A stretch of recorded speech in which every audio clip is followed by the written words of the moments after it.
Mi presentación hoy día es algo más bien como una suerte de update de lo que presentamos a ustedes en la conferencia anterior acá en Santiago, y trata sobre el litigio estratégico para la defensa del derecho a buscar y recibir asilo.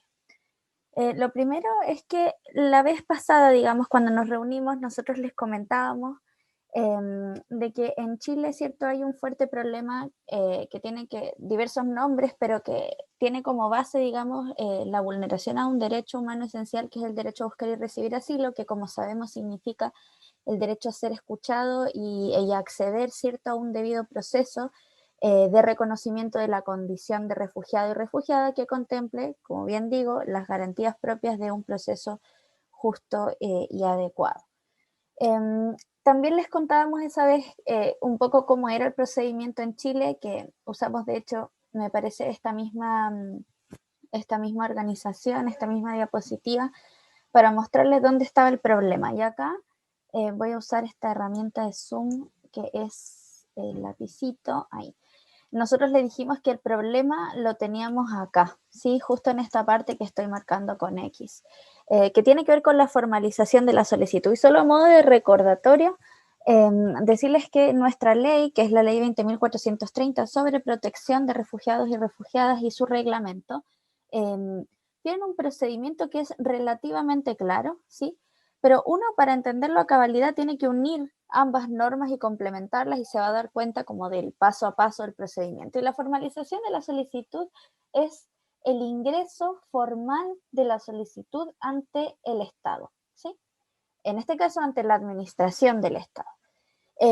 Y la formalización, de acuerdo al reglamento de la ley, lo que significa o lo que implica es que la persona se presenta ante la autoridad competente, que es el Departamento de Extranjería e Inmigración en Santiago, o las gobernaciones provinciales en otras provincias distintas a la provincia de Santiago, le manifiesta su necesidad de protección y la persona debería recibir los antecedentes y remitirlos en el más breve plazo a la Secretaría Técnica de la Comisión de Reconocimiento de la Condición de Refugiado. El reglamento dice que en la práctica esto se hace a través de la entrega y llenado de un formulario, ¿sí? Un formulario que contiene los datos de la persona, pero también algunas partes para relatar por escrito qué es lo que le ha pasado. ¿Sí? La persona llena el formulario y lo devuelve, ¿cierto? Y luego se le da las instrucciones indicándosele que ya está dentro del procedimiento de asilo. Y el problema que tenemos en la práctica es que esto no ocurre, ¿sí? Y de hecho a la persona no se le entrega el famoso formulario, como si yo lo quiero llevar a términos total y absolutamente prácticos, ¿sí? Ahí. Vamos a avanzar en la diapositiva. Ahí sí, ahí me quedó un puntito rojo, bueno, no importa. Entonces el problema es que en Chile hay trabas para el ejercicio de este derecho, que en lo práctico, como les decía, implica la no entrega de este formulario y más bien una entrevista, ¿cierto?, de admisibilidad al procedimiento que no está contemplada en la normativa. Así como hay procedimientos que tienen fases de admisibilidad, este procedimiento no la tiene y la ley y el reglamento son bastante claros en el sentido de que una vez manifestada la necesidad de protección internacional ante la autoridad competente, debe entregársele este formulario, ¿sí? Acá nosotros el año 2019, me acuerdo, les contamos como la suerte de escalones hacia abajo que había en cuanto a los problemas del procedimiento, ¿sí? Y acá les habíamos dicho que si uno se sitúa acá, en la fase 0, el problema es esta entrevista de admisibilidad que se hace en el procedimiento de asilo. O sea, no te entrego el formulario, más bien te pregunto por qué tú quieres ser reconocido o reconocida como refugiada a través de una pequeña entrevista de 5 o 10 minutos de la cual no queda registro alguno y luego yo determino si te voy a permitir o no, yo como funcionaria, el ingreso al procedimiento. Pero también les dijimos que había algunas fases como anteriores a esto. Muchas veces cuando la persona iba a ingresar al procedimiento, en vez de hacerle la entrevista esta de admisibilidad ilegal de la que estoy hablando en el momento, se le citaba, ¿cierto?, para varios meses después para hacerle la entrevista. Entonces aquí avanzamos como a una fase -1. Pero además tenemos una fase en -2, donde a algunas personas que habían ingresado irregularmente al territorio nacional, además se les obligaba a autodenunciarse para poder ingresar al procedimiento de asilo. Y acá les comentábamos esa vez que la autodenuncia en el fondo inicia el procedimiento de expulsión de la persona de acuerdo al decreto de ley 1094 y que sin perjuicio de que si la persona ingresó irregularmente y se presenta el procedimiento de asilo dentro de los primeros 10 días, dice la ley de refugio, no va a ser sancionada. Aún así existe el riesgo porque las autoridades no siempre están 100% coordinadas con el tema de los plazos. Y por cierto, en ninguna parte de la ley de protección de refugiados y refugiadas se exige que la persona tenga que informar de su ingreso clandestino como requisito previo al ingreso al procedimiento de asilo. Entonces ya todas estas cuestiones estaban siendo prácticas totalmente ilegales, ¿cierto?, que pretendían de una u otra manera mermar consciente o inconscientemente el derecho a buscar y recibir asilo. Sé que Tomás Green en la sesión pasada les comentó un poco sobre un caso, ¿cierto?, donde se exigía la autodenuncia y bueno, los dos casos que conocemos que han llegado hasta la Corte Suprema, efectivamente la Corte ha dicho que no es requisito autodenunciarse. ¿Bien? Ok. También les contamos esa vez que esto que pasaba, ¿cierto? Pasaba presencialmente porque la ley y el reglamento dicen que en principio esta solicitud se hace presencialmente por el interesado o la interesada, pero les comentábamos que la Contraloría General de la República, a través de dos dictámenes, uno del año 2013 y otro del año 2019, había señalado que al ser esto un procedimiento administrativo, también podía iniciarse el procedimiento a través de una carta, ¿ya? Y acá les habíamos mostrado de que había también una serie de problemas con la famosa carta, ¿no? No se recibían las cartas. Cuando las cartas eran recibidas, la respuesta a la carta era venga presencialmente y al ir presencialmente pasaba lo que acabamos de señalar, ¿no? Y importante señalar el tema de la no recepción de cartas, que a muchas organizaciones que trabajamos con esta temática nos dejó, la verdad, que en algún momento un poco sin oportunidades, ¿no? Porque las oficinas de partes de las instituciones públicas tienen el deber de recibir todo aquello que los administrados y administradas presentemos ante esa autoridad. Pero resulta que no se estaban, simplemente, ¿no? No se estaban recepcionando las cartas y uno no tenía dónde entregarlas. Entonces la fórmula ahí fue empezar a presentar cartas certificadas, ¿cierto? Enviadas por correo postal, o derechamente buscar otras opciones. Y nosotras, personalmente, en la Clínica Jurídica de Migrantes y Refugiados de la UDP, por ley de lobby, pedimos una audiencia ese mismo año con la Contraloría General de la República y le comentamos, ¿no?, esto que estaba pasando, ¿sí? Y a ellos, como institución pública, se les ocurrió, como en el afán de ejercer sus facultades, de las cuales ya vamos a conversar en un ratito más, se les ocurrió que presentáramos estas cartas directamente en sus oficinas y que ellos internamente las iban a remitir al Departamento de Extranjería e Inmigración, ¿ya? Siempre, ojo, que estoy hablando sobre todo de lo que pasa aquí en Santiago, porque en regiones, en las otras provincias, por supuesto que esto varía, y la recepción de cartas en algunas partes era factible, en otras no, y ahí la estrategia esta de ir a la Contraloría, la verdad es que estaba conversado con la oficina de Contraloría de esta región, ¿no? No de las que corresponden a las otras provincias. Pero bueno, entonces comenzamos a implementar esto, pero si se dan cuenta todo lo que estoy diciendo, finalmente son trabas, ¿no? Para el ingreso al procedimiento de asilo y por ende trabas en el ejercicio de este derecho humano fundamental, que es el derecho a buscar y recibir asilo.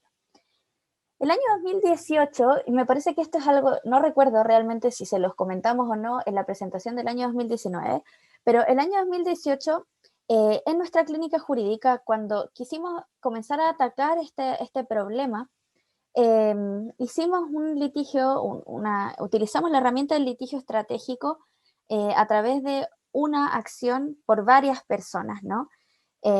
Tratando de lograr que la Corte comprendiera que había un problema en el ingreso al procedimiento de asilo, y esto fue acompañado por una estrategia comunicacional, ¿cierto? Una estrategia comunicacional que en este caso fue un reportaje en un diario que es el The Clinic, hicieron este reportaje en septiembre del 2018 que se llamaba Acceso denegado, el portazo de Chile a las peticiones de refugio. Pero la verdad es que en ese momento nadie nos prestó demasiada atención, ¿sí? Me recuerdo personalmente haber ido a distintos medios de comunicación con el periodista de la Facultad de Derecho de nuestra universidad, tratando, entre comillas, de vender comunicacionalmente el problema, y la verdad es que en chileno nadie nos dio ni bola. Es decir, nadie nos prestó atención, nadie creyó que esto era un problema importante, ¿sí? Pero lo que sí es importante es que además de que nosotras personalmente como institución iniciamos este litigio estratégico a través de una acción constitucional de protección, no fuimos solo nosotras, sino que varias otras instituciones, en ese momento me recuerdo que el Instituto Nacional de Derechos Humanos también interpuso una acción similar, y posteriormente otras clínicas jurídicas y otras instituciones comenzaron a interponer una serie de acciones, mostrándole entonces masivamente al Poder Judicial qué era lo que estaba pasando. Entonces, si bien en un inicio a nosotras nadie nos dio ni bola, el punto es que esto empezó ya a hablarse a nivel judicial, que me parece a mí que es más importante. Y con esto paso, ¿no? Al tema del litigio estratégico, que es como el centro de mi presentación de hoy. El litigio estratégico, como sabemos, ¿cierto?, consiste en llevar adelante la representación legal de un caso buscando objetivos propios, ¿cierto?, para ese caso en concreto, pero también logrando o buscando lograr cambios sociales estructurales, ¿cierto? Y cuando digo cambios sociales estructurales me refiero a cambios que impliquen, como bien dice acá, la creación o la modificación de políticas públicas, de legislación, pero también de conducta de las autoridades e incluso de la percepción social de algún hecho en particular. ¿Bien? Entonces, la parte estratégica del litigio estratégico deviene precisamente del logro de este doble objetivo, ¿cierto? Un cambio para esa persona o para ese grupo de personas que estamos representando y además un cambio social estructural. Personalmente, sostengo, digamos, que existen dos tipos de litigio estratégico que he denominado litigio estratégico duro y litigio estratégico blando, ¿sí? Y siguiendo a Gabor en esto, utilizamos ahí una roca y una almohada para mostrar claramente, ¿cierto?, qué es lo duro y qué es lo blando, ¿bien? El litigio estratégico duro es aquel donde, en mi opinión, digamos, es aquel en el cual, o a través del cual, con un caso en particular, un gran caso en particular, se logra un cambio social estructural de una vez, ¿no? A raíz de ese caso. En cambio, el litigio estratégico blando es aquel que implica la suma de las partes. O sea, con un solo gran caso o con un solo pequeño caso, lo que sea, con un solo caso no logro el objetivo de cambio social estructural, pero sí voy repitiendo esa misma estrategia una y otra y otra y otra vez, y voy logrando entonces con esa repetición el cambio social estructural. ¿Bien?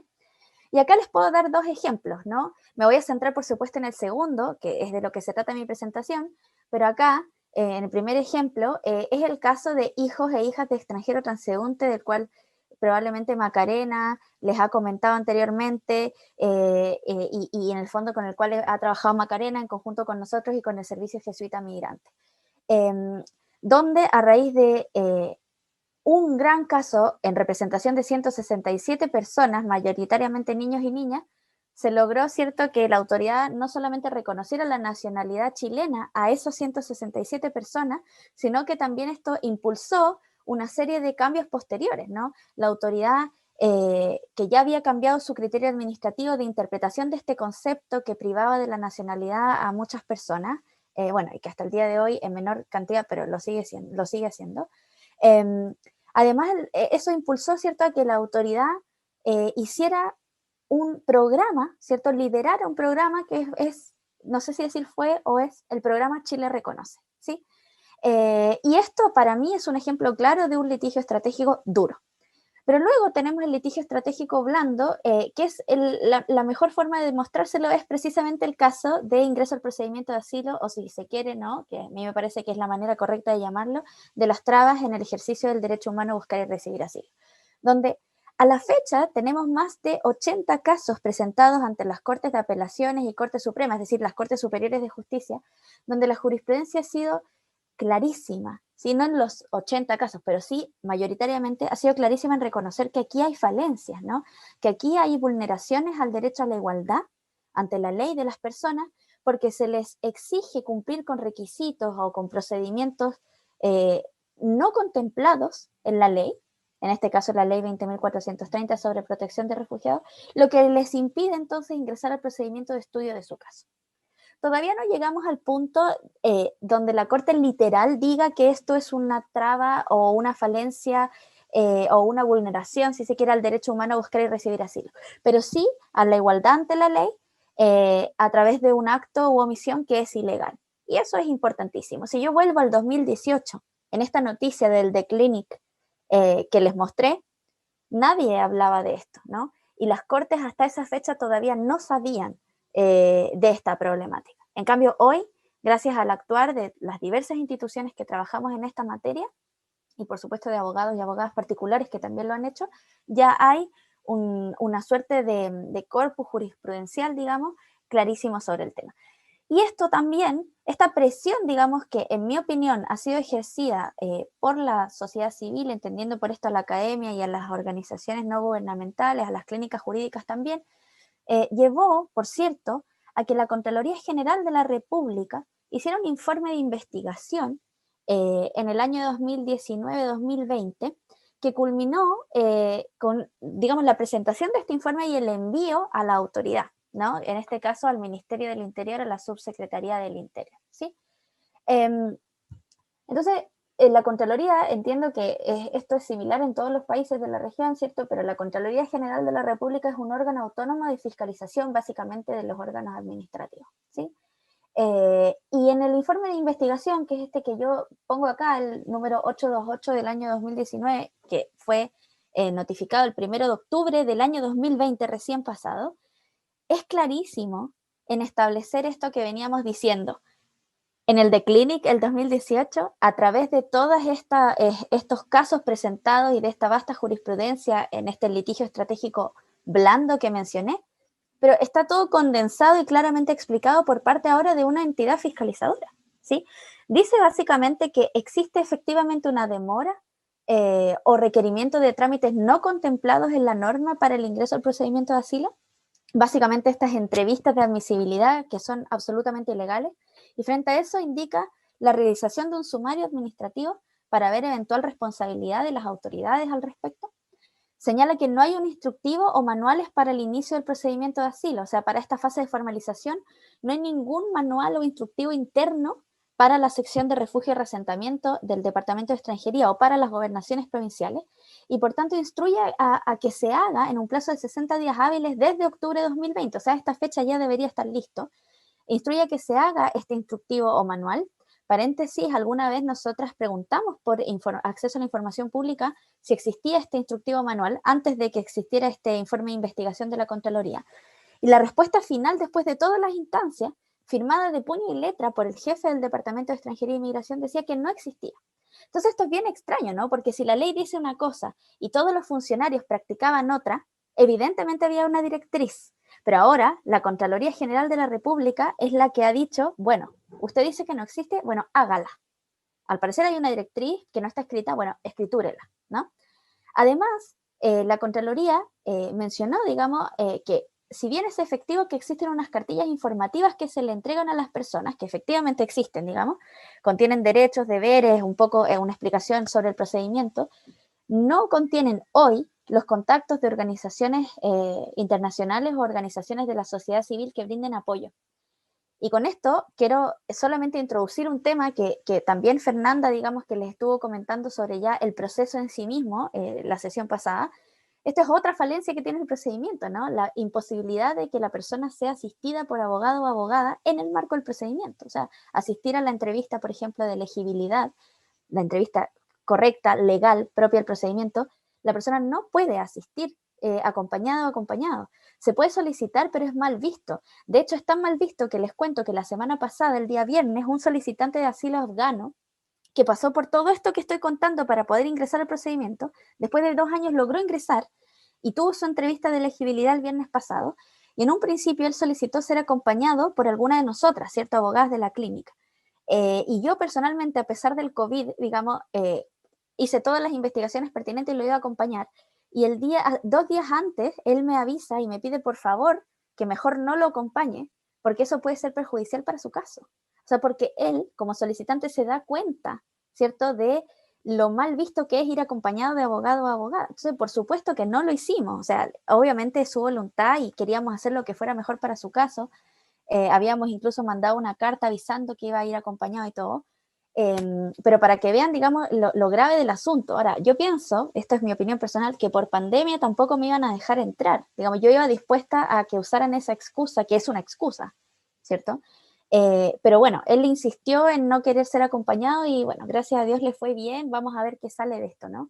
Pero eso era solo un paréntesis. Bueno, volviendo al tema de la Contraloría, instó, digamos, la Contraloría a través de este informe a que estas cartillas, más bien señaló literalmente que estas cartillas tienen que ser corregidas y tienen que contemplarse las distintas, ¿cierto?, organizaciones que pueden brindar ayuda a la persona. Y por cierto, en general, no voy a entrar en detalles acá porque, bueno, tendría que leérselos literal y no tiene sentido, pero en general se llama a la autoridad a dar cumplimiento estricto, ¿no?, a la normativa de protección de refugiados y refugiadas. O sea, ya es claro que este cumplimiento no existe, ¿ya?